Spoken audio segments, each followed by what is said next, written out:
Makanya Pak, saat sakaratul maut, sakar kan mabuk, maut kan mati, orang mabuk mati.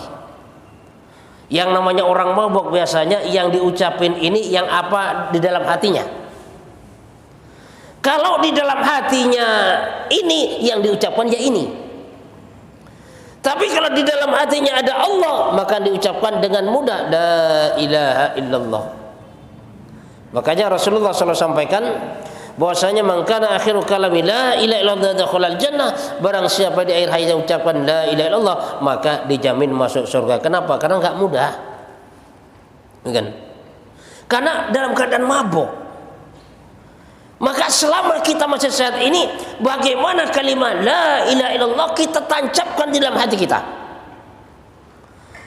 Apa maksud daripada kalimat la ilaha illallah ini? Yang pertama, merubah yakin dari yakin makhluk yakin kepada Allah. Dulu orang kafir Quraisy kenapa enggak mau mengucapkan la ilaha illallah? Karena sekali mengucapkan la ilaha illallah maka harus meninggalkan tuhan-tuhan mereka. Lata harus ditinggalkan, Uzza semuanya ditinggalkannya satu Allah.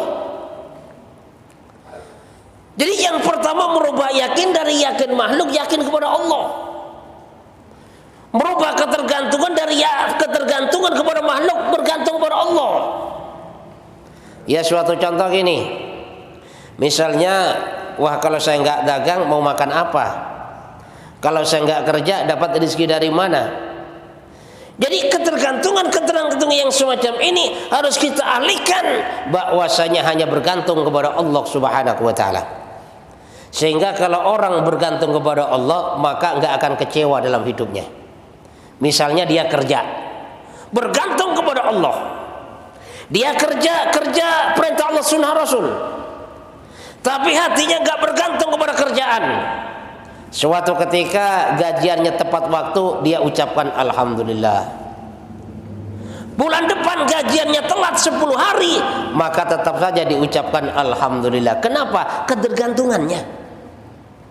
Tapi di saat seseorang ini tidak ada ketergantungan kepada Allah, kalau istilahnya gaji pas waktu, wah ini perusahaan hebat banget, ini tepat waktu janjinya. Tapi suatu saat meleset 3 hari, ini bisa ngambek nih Pak. Bahkan bisa protes nih. Bahkan bisa kecewa dengan perusahaan. Kenapa? Karena tidak bergantung kepada Allah Subhanahu wa taala.